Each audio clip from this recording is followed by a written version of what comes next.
to take you on a journey through history to show you that Jesus has always been there and always is still here. So the first thing I want to just go over with you is, Dustin, if you could put it on that second slide, is understanding the historical dating system. Because a lot of us that aren't into history won't really know about dating very well. And it was confusing for me too at first. So first we have BC, and this is before Christ. So everything in history leading up to Christ's physical birth into this world via the Virgin Mary is considered BC. And everything after his birth is considered AD, which is Latin abbreviation for Anno Domini, which is in the year of our Lord. So currently it is 2024. It's AD 2024. So we don't usually use that AD, but in the early church years, it's often mentioned. You'll see something on the other side there, which is BCE and CE.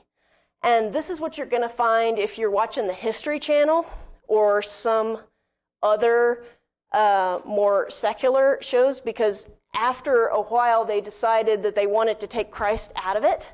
And so they came up with these new rebranded terms. So BCE is BC, and CE is basically AD. They just decided to rebrand these terms. And the weird thing about BC is that it counts backwards. So creation was about, and obviously we're generalizing here because we don't know exact dates on this. The Lord didn't give us a day that creation actually happened, but we can generalize about when it happened because the Bible has genealogies from Adam all the way up to Christ.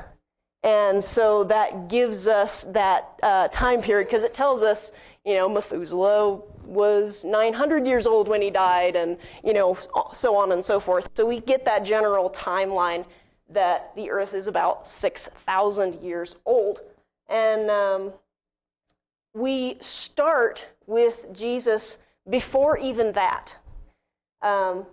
If we go to 1 Peter 1:20, it says, "It is true that he was chosen and foreordained, destined and foreknown for it, before the foundation of the world, but he was brought out to public view, made manifest, in these last days, at the end of times, for the sake of you."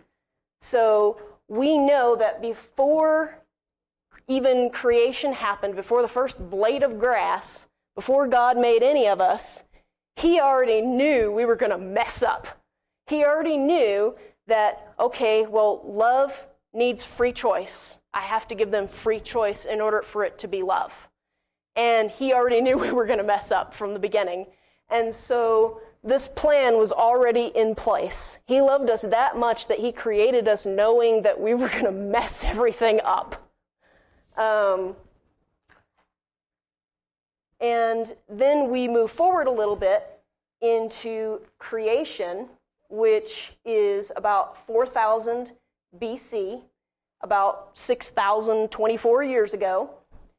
And it says, "Then God said, 'Let us make man in our image, after our likeness, and let them have dominion over the fish of the sea, and over the birds of the heavens, and over the livestock, and over all the earth, and over every creeping thing that creeps on the earth.'"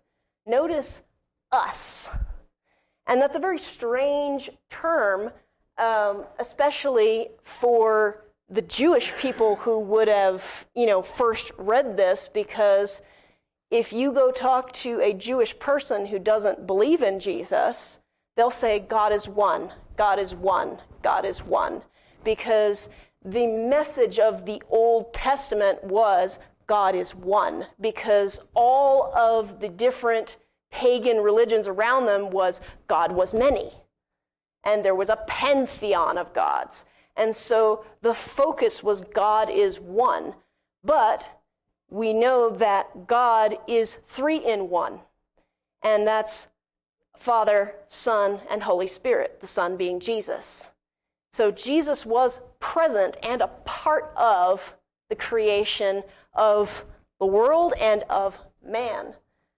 Moving forward a little bit, we jump forward to Genesis 22, 1 through 18.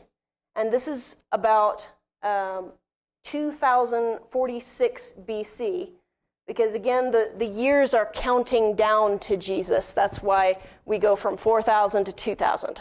So they're counting down toward Jesus. So about 2046 BC, about 4,000 years ago, 4,070 years ago, we have this picture of Jesus before anybody knew who Jesus was. And this is a pretty popular story, but let's just dig into it for a moment. So this is when Abraham was tested. It says, sometime later, God tested Abraham, and he said to him, Abraham, here I am, he replied. Then God said, take your son, your only son, whom you love, Isaac, and go to the region of Moriah. Sacrifice him there as a burnt offering on a mountain I will show you. Now, if anyone in Moses' time heard this, they would have been like, God doesn't allow human sacrifice. What the heck? But this is such early years that Abraham is learning who God is. And he knows that in his old age, when he shouldn't have had a son anyway, he was given Isaac. And so he's thinking, okay, well, God gave me this, and he can give me this again. And he trusted him that much. And it says, early in the next morning, Abraham got up and loaded his donkey. He took with him 2 of his servants and his son Isaac. When he had cut enough wood for the burnt offering, he set out for the place God had told him about. On the 3rd day, Abraham looked up and saw the place in the distance. He said to his servants, stay here with the donkey while I and the boy go over there. We will worship, and then we will come back to you. Notice he's in faith that they're both coming back. He believes that even if he is to sacrifice Isaac, God's going to bring him back. It's clear that he says, we will come back to you. And Abraham took the wood for the burnt offering and placed it on his son Isaac, and he himself carried the fire and the knife. And as the 2 of them went on together, Isaac spoke up and said to his father Abraham, Father. Yes, my son, Abraham replied. The fire and the wood are here, Isaac said, but where is the lamb for the burnt offering? Abraham answered, God himself will provide the lamb for the burnt offering, my son. And the 2 of them went on together. Little did he know that his statement of faith, because I'm pretty sure he was using that as a metaphor, because he knew what God asked of him, would end up being literal. And let me just say, at this point, Abraham is over 100 years old. He was 100 when he had Isaac. And so he's probably about 120 by this point. And yes, people back in that day lived longer, but he was about 120 at this point. And his son Isaac was like 19, 20. So if Isaac wanted to get up and go, he could have easily gotten out of there. He could have easily overpowered his elderly father. So when they reached the place God had told him about, Abraham built an altar there and arranged the wood on it. He bound his son Isaac, which Isaac allowed, and laid him on the altar on top of the wood. Then he reached out his hand and took the knife to slay his son. But an angel of the Lord called out to him from heaven, "Abraham, Abraham, here I am," he replied.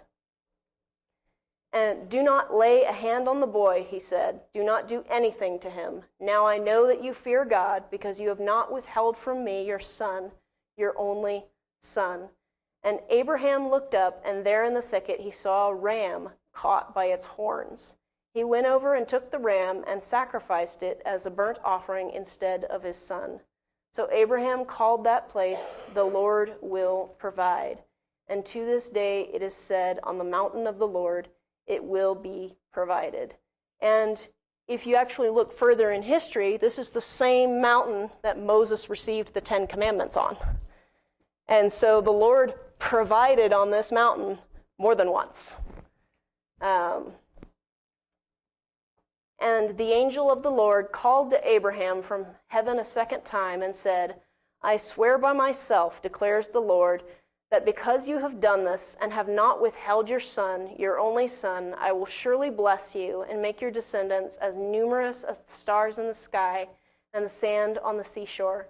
And your descendants will take possession of the cities of their enemies, and through your offspring, all nations on earth will be blessed, because you have obeyed me." Now, there's a couple of things here. First, it was a ram.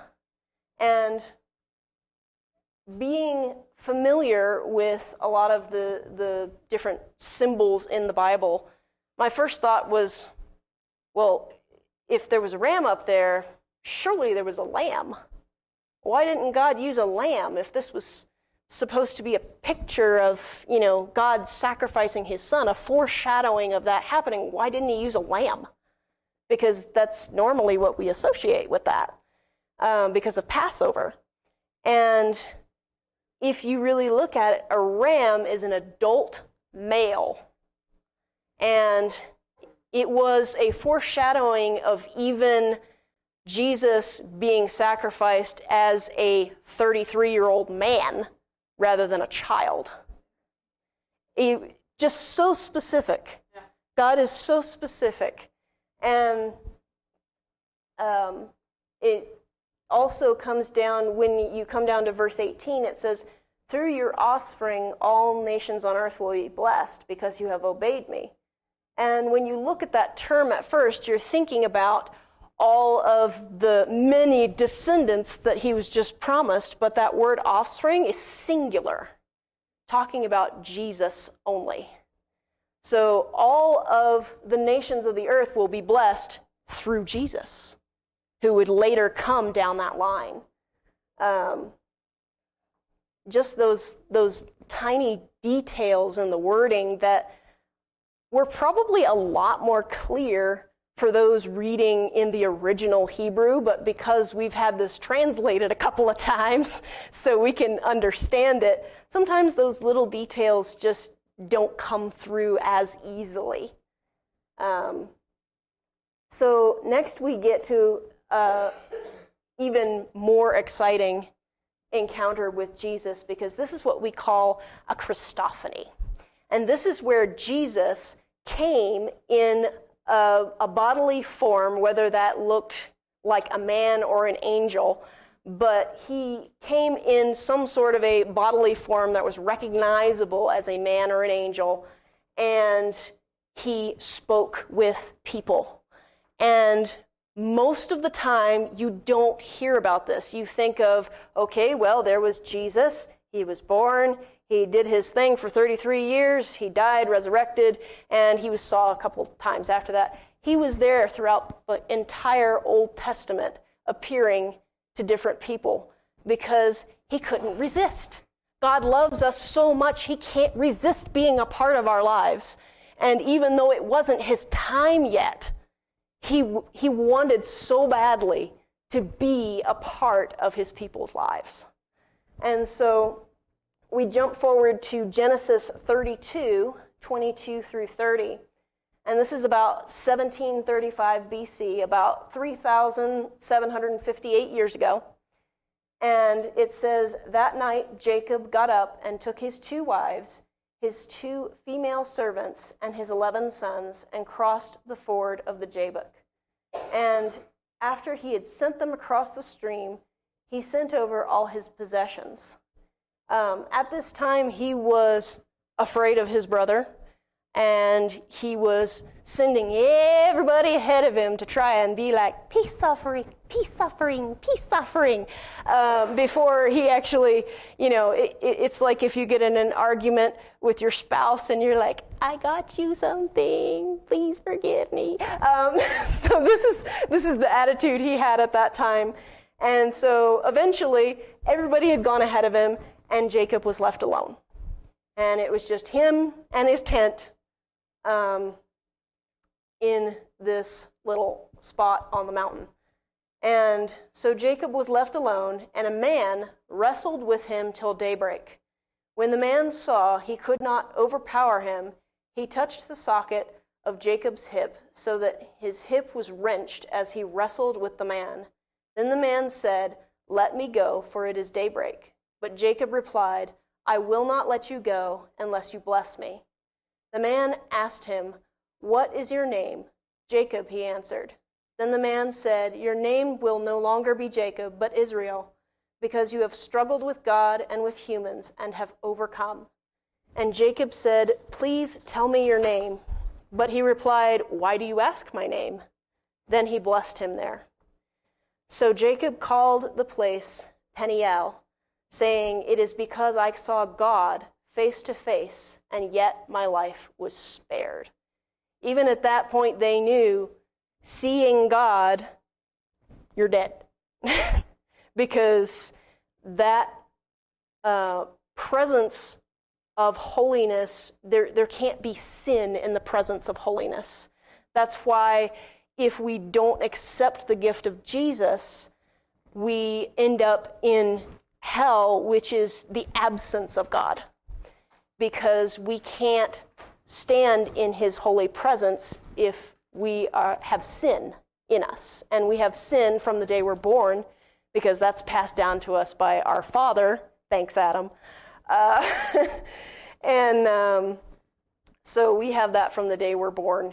And so we can't stand in the presence of God without the blood of Jesus over us.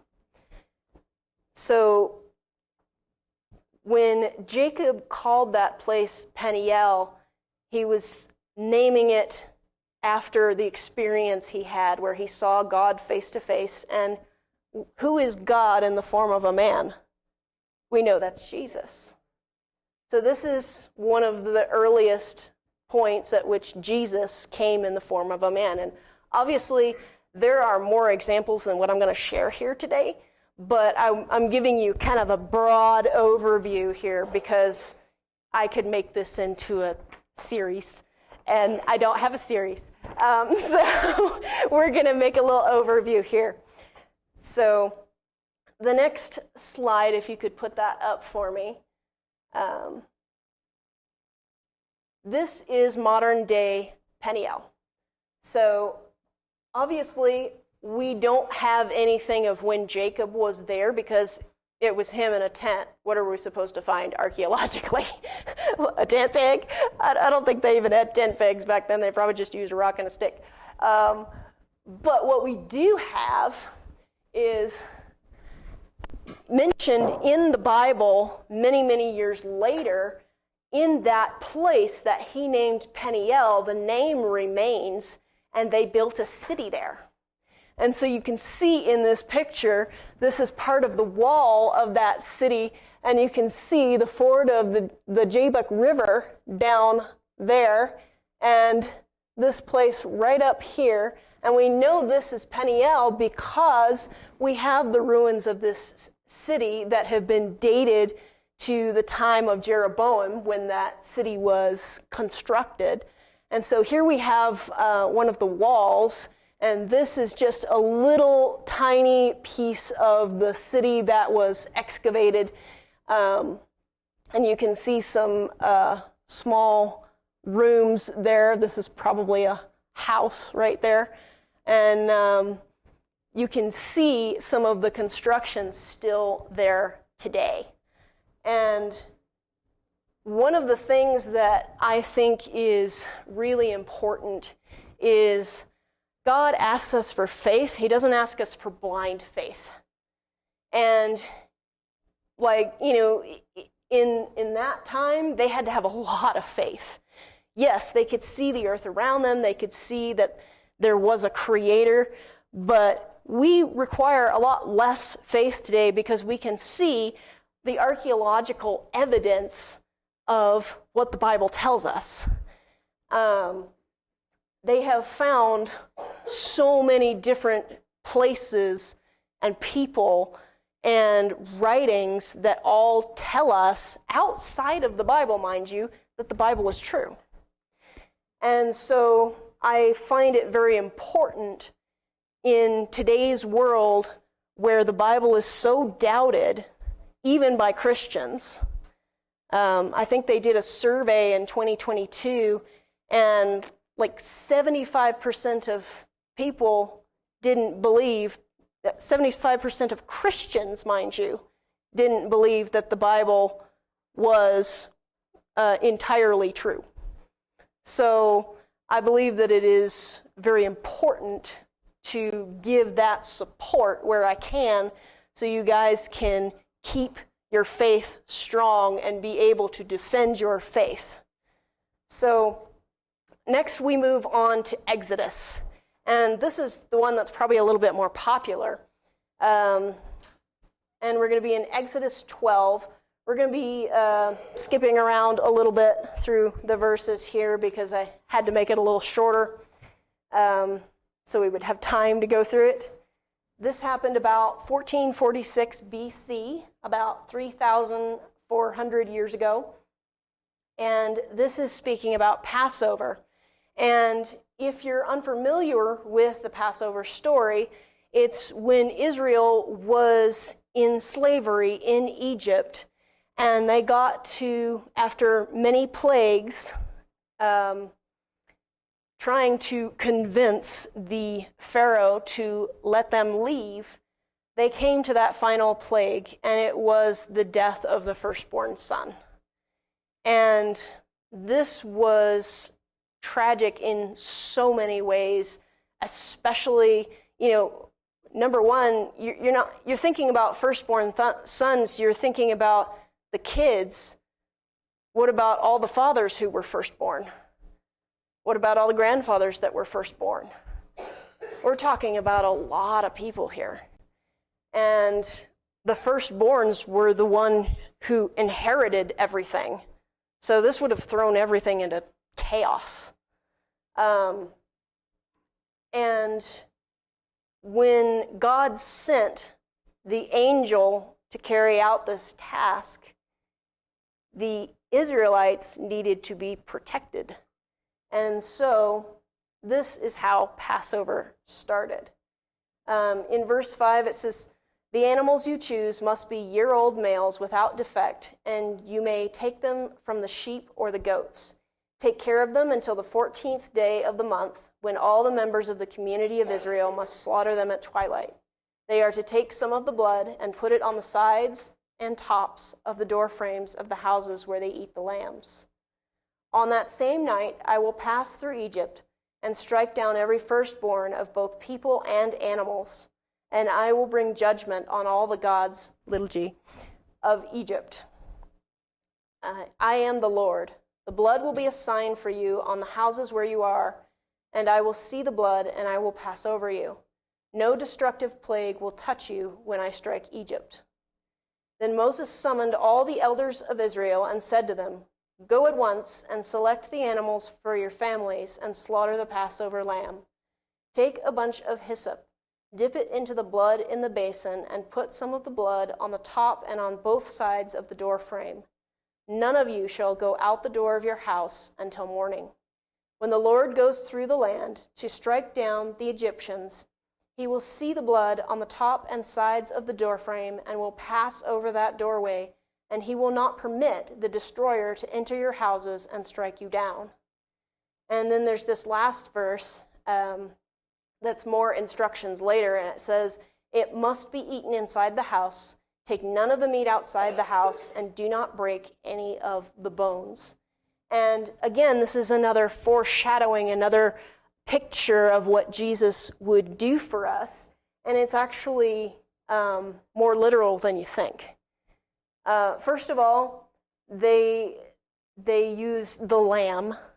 And again, in my brain, well, he used a ram before, so why use a lamb now?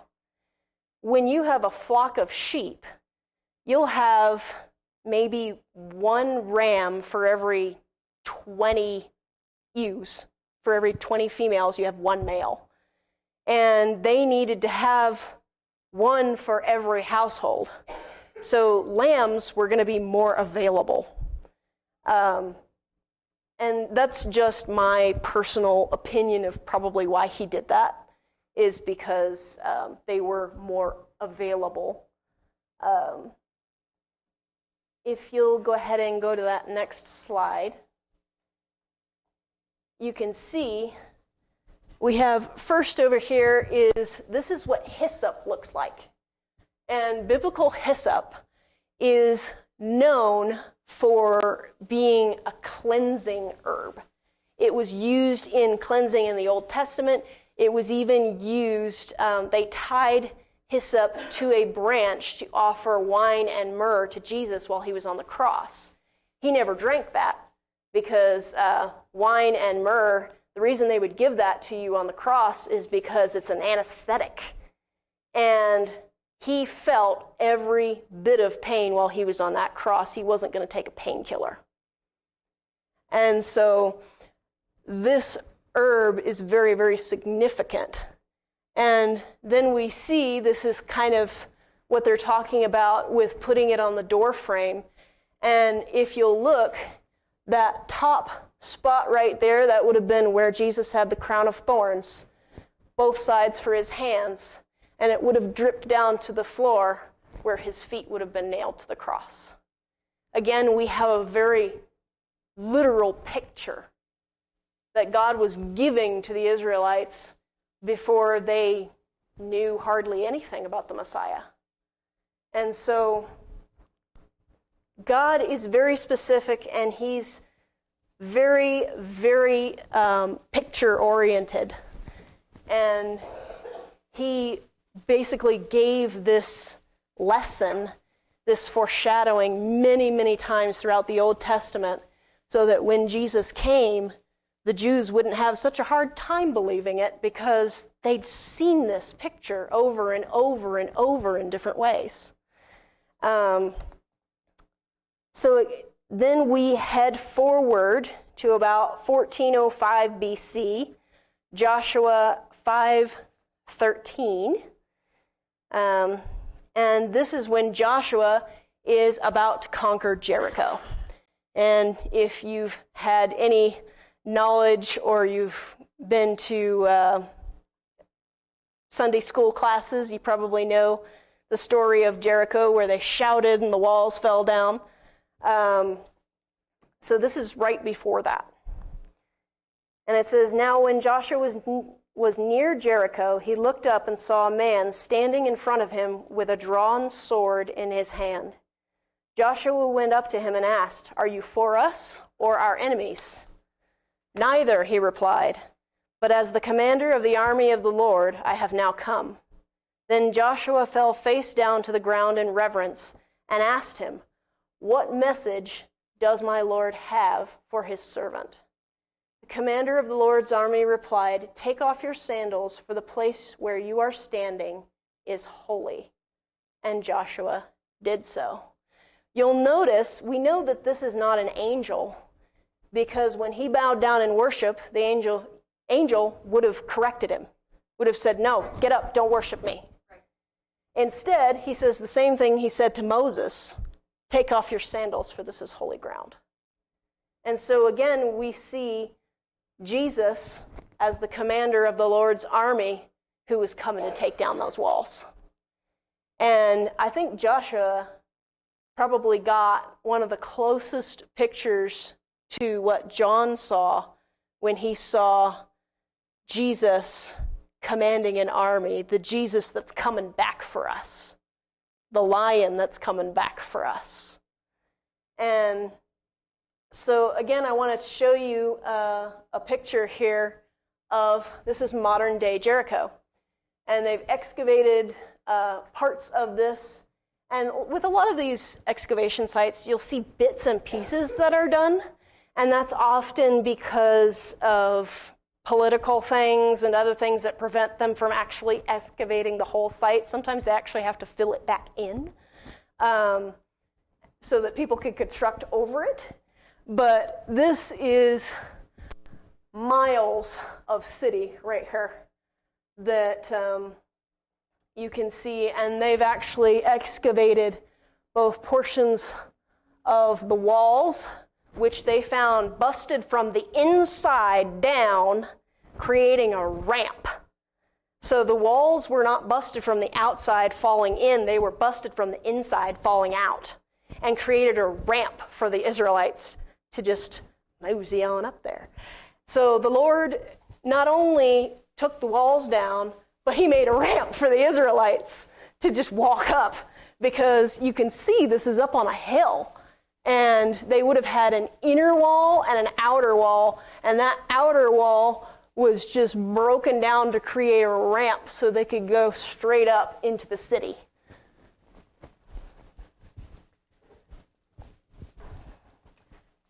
So moving on, we have another example, and we're jumping forward, way far forward. And we're jumping into the book of Daniel. And this is 605 BC, getting real close to Jesus now. And this is about 2,600 years from today. And we have the story of Shadrach, Meshach, and Abednego. And they said, Shadrach, Meshach, and Abednego replied to him, King Nebuchadnezzar, we do not need to defend ourselves before you in this matter. If we are thrown into the blazing furnace, the God we serve is able to deliver us from it, and he will deliver us from your majesty's hand. But even if he does not, we want you to know, your majesty, that we will not serve your gods or worship the image of gold that you have set up. Then Nebuchadnezzar was furious with Shadrach, Meshach, and Abednego, and his attitude towards them changed.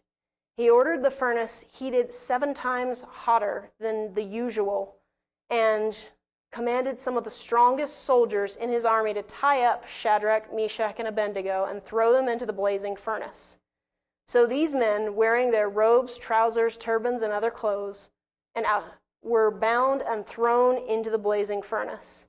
The king's command was so urgent and the furnace so hot that the flames of the fire killed the soldiers who took up Shadrach, Meshach, and Abednego, and these 3 men, firmly tied, fell into the blazing furnace.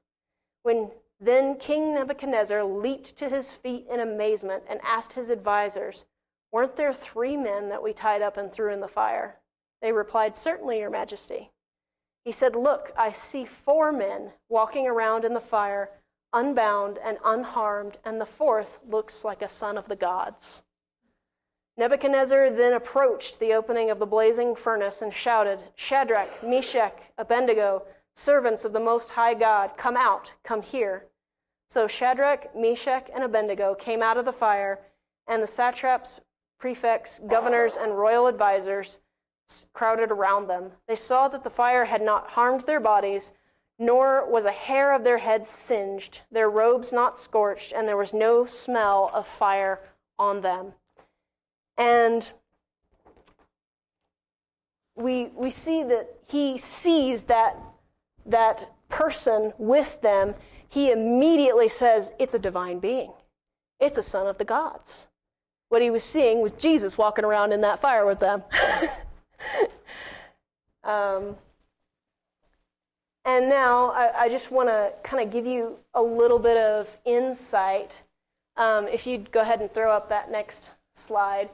This is Babylon in Iraq. So this is the actual city of Babylon. And looks pretty good, doesn't it? Looks pretty good for an ancient city. Thing is, that's partially restored by Saddam Hussein, who was going to build it up and have it be his capital. You can actually see in the background of the photo, right up here, I believe, is where his headquarters were.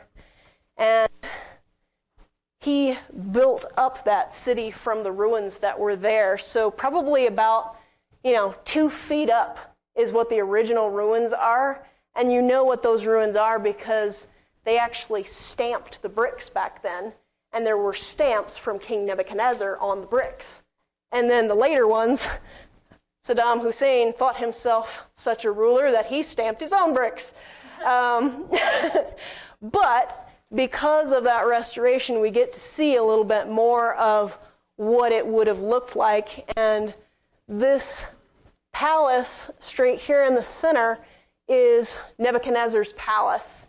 And we can see it a little bit more clearly because it's been restored through the arrogance of a man. But that being said, I want to give you guys a little bit of a look into the furnace, because furnace is such a general word. You think of a fireplace, and when you actually look at the wording and you look at what was there back in the day, it would have been a brick kiln. And in a city that large, you're going to have huge brick kilns because you have to fire every single brick. And so this is what we would actually be looking at. This is a brick kiln, and this is a pottery kiln. I couldn't find a real good snapshot of a brick kiln in cross-section for you, but basically it would have looked like this, only it would have had a floor that would have been covered in bricks. And this place under here is where they would have stoked air through here, and it would have come up through here, and it would have created this voluminous flame. They still do this in ancient blacksmithing. If you see any medieval blacksmith setups where they're trying to show you how that works, it works the same way. They blow air through here to stoke the fire, and the fire comes up through, and it exits through that chimney and creates this big combustion chamber. And so he had them stoke it to the point where it was just roaring out of the entrance. And it would have had an entrance on one side that normally, if they were firing bricks, they would have blocked off to keep the heat in. But apparently they had it open so that they could see the men that they had thrown in. So this is what that would have looked like. Obviously, this looks quite small. The ones back there would have been, room for 4 people to walk around. Pretty darn large. So we're talking a building here. So that's what you would have been looking at when you were seeing this scene. So that brings us to Jesus in the New Testament and beyond. So Jesus' birth, it's funny because they created this system where AD was supposed to be when Christ arrived, and then they ended up finding out that his birth was probably about 5 BC. So they kind of wrecked their own system, but so he was born probably about 5 BC, so about 2,000 years ago. And his ministry was probably about AD 28 to 32, about 1,900 years ago. And today we know he's risen, and he's sitting at the right hand of the Father, and he's waiting for the Father to say, come bring him home. And the whole reason that I bring you through this is because I want you to see that the love that he has for us. The love that he has for us, that he couldn't even contain himself. He still had to come down and do things. He still had to come and be with people. He still had to come and talk with people. And even we don't get a lot of detail as to what happened in the fire with those three men, but it was probably a short conversation, but it was probably reassurance. Right. Y'all did the right thing. This is my opinion. This is me guessing. I don't know what he told him, but in my opinion, he was probably reassuring you that you guys did the right thing, and I am with you, and keep going. That sounds like my Jesus. You can have your opinion because it's not written, but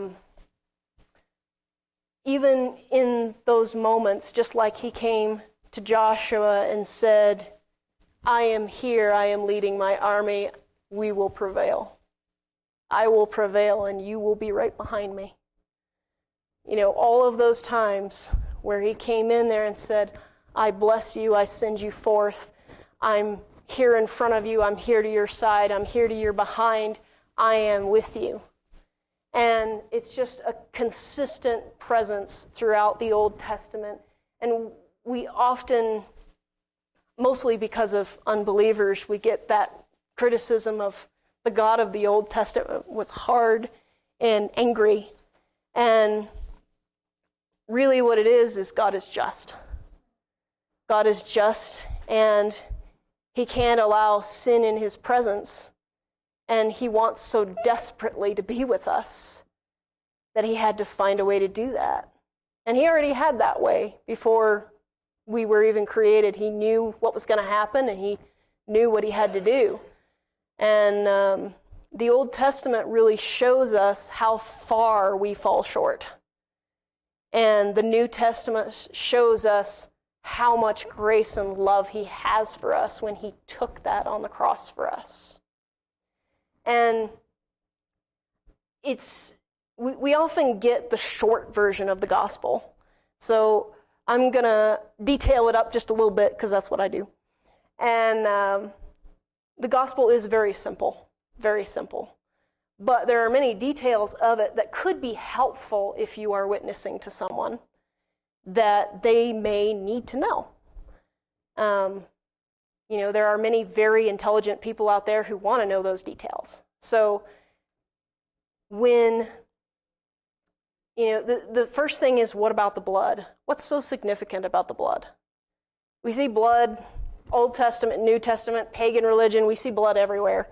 And the question is, why? Why all the blood? And so we start from the very beginning when man fell into sin. Adam was the one who was given dominion over the earth. Eve was not. Adam was given that dominion. So yes, Eve ate the apple first, but she wasn't given charge of the whole earth. And so she had no authority to give away. But Adam did. And when Adam gave that authority away, he gave it to the devil who was waiting. And the devil, already knowing his fate, already knowing there was no redemption for him, is now saying, I'm going to hurt God where it hurts. His favorite special creation. And I'm going to take him with me. And he's not going to get that happy ending that he wants so much. This is that thinking of pride that I'm in charge. I am bigger than God. And I'm going to take him down with me. And that is the violence with which he uses sin. And when I think of sin, the first thing I think of is like gangrene. It's the ugliest, most disgusting thing you can think of, and it is a product of sin. And so that kind of brings a picture to my mind of what sin is, and as it just crept over the garden and over the earth, as things just fell over and died, as things became thorny, as mosquitoes started doing their thing.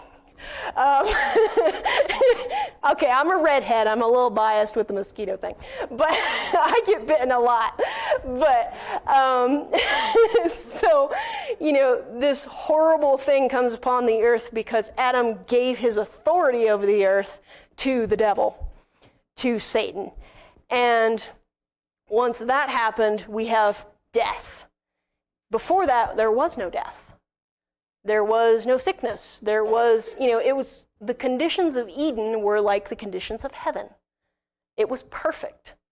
And once we lost that,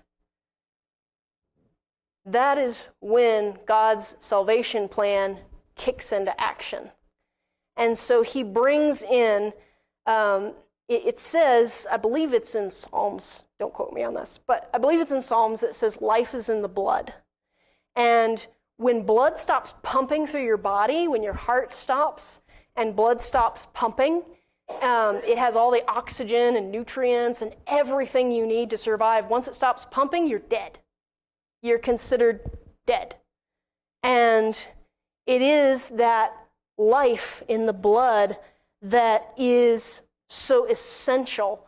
And so the Israelites used animal sacrifice, animal blood, as a Band-Aid, because it could never actually cover their sins. It's kind of like saying, I have this humongous $1,000,000,000,000 debt, kind of like the United States, and then taking that animal blood and it's like, I have paid $20.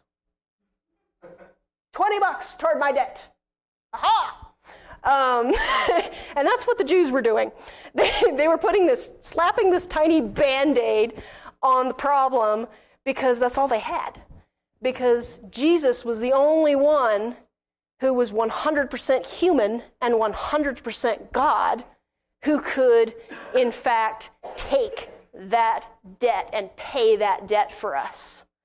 And all he asks is that we say that we love him and we accept what he did. And he just makes it that easy for us. And I think, honestly, because it's so easy, that's why a lot of people are turned off by it. Because it's so easy. Because they think I should have to do something. You do. You have to give up your entire life. You have to give up your entire life. It says that you are to make him Lord and Master. Master as if you were a slave. And not in the horrible way we think of when we think of slavery, but in the way that we let him lead and guide us in everything we do. We're not in charge of our lives, he is. Because us is supposed to be dead. Us is supposed to be buried with Christ. And so we come up with a brand new spirit when we accept his gift of salvation. We come up with a brand new spirit, but the brain needs washing. And the brain is still a problem, and the body is still a problem. It's still infected by sin, and so we still have that nature inside of us that keeps wanting to come out and do all those not so nice things. And so we are to go into the Word, and it says that washes that brain.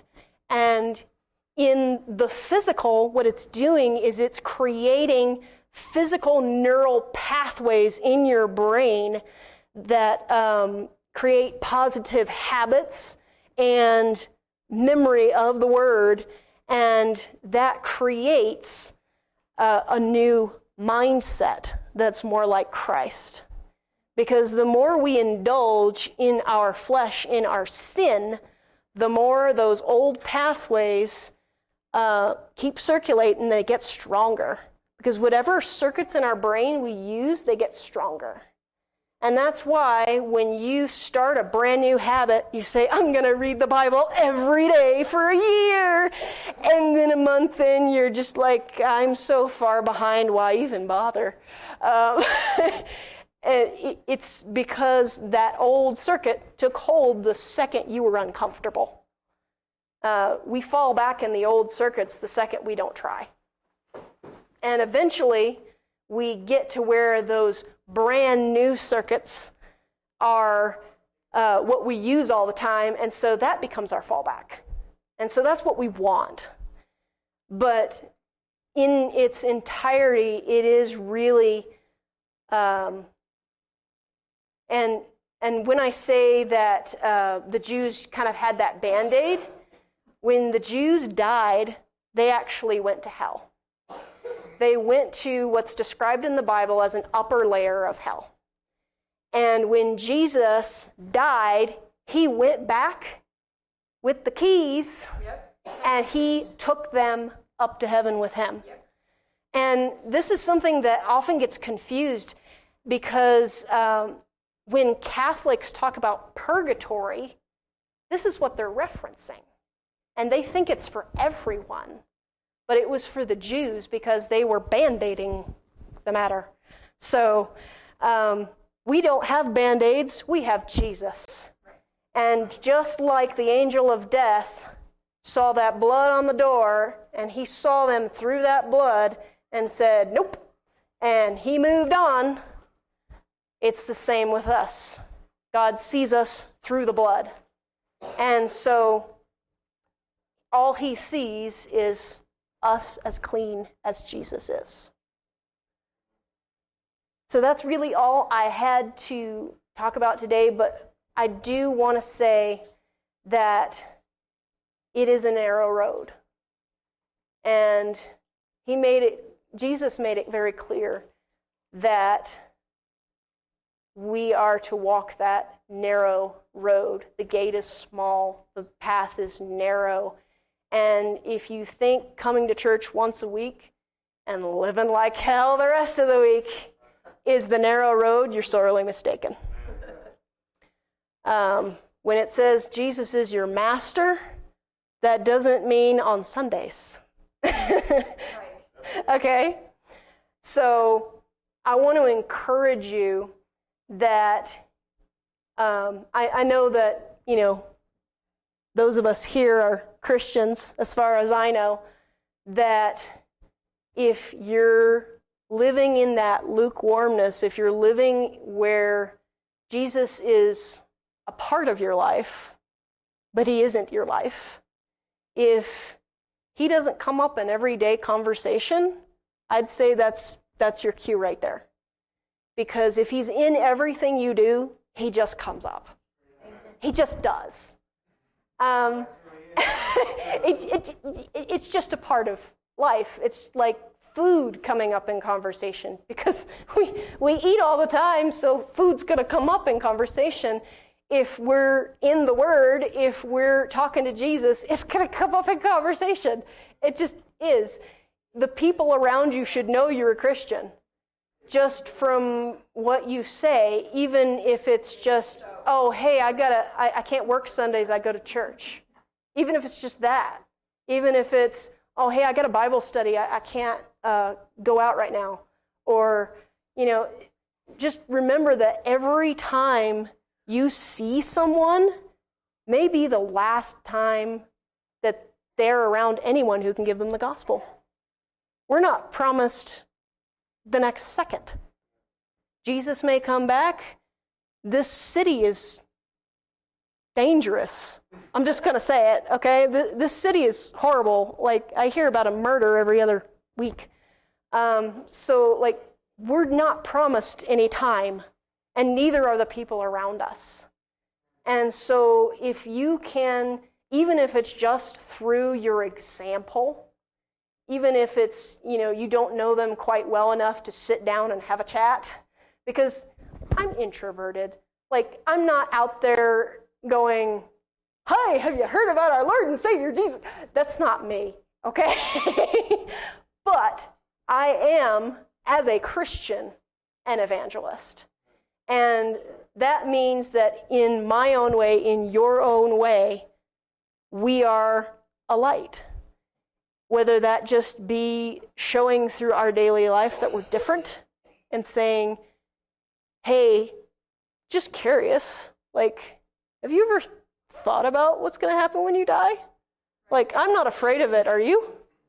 It's that easy. I used to think it was real hard. And, I'm a stay-at-home wife at the moment, and so I don't get to interact with people as much as I'd like. But we all have that opportunity, whether it's at the store or just walking around in our jobs. And, you know, it doesn't have to be in your face. It can just be who you are. And when you get that glimmering opportunity, oh, today sucked. My girlfriend left me. You know, that golden opportunity to say, hey, you know, she might leave you, but Jesus won't. Have you ever thought about that? It can come off naturally. It doesn't have to be this premeditated thing with a tract. When I was in Bible school, we were actually encouraged to use these little cartoon tracts. And I went on a missions trip to Hollywood, and we would hand out these little cartoon tracts to people, and we would ask if they needed prayer or anything like that. And most of the homeless people, they knew the Christians before they showed up. And they knew exactly how to manipulate them. And they were like, oh, because they knew that these missions group carry snacks and socks and all this stuff. And they're like, oh, woe is me. And oh, yes, I love Jesus. Give me that mess. But, you know, what matters, even though there are some people that are bitter towards the gospel like that, they've heard it a million times, what matters is they've heard it and they've had the opportunity. And the Lord will give them opportunity after opportunity, but it's our job to plant the seed in whatever way we can, because we don't want to show up in heaven one day and see all the people we passed by down there. We don't want to see that. We want to see all the people that we passed by up with us. So without further ado, I know I've droned on forever, so let's go ahead and pray out.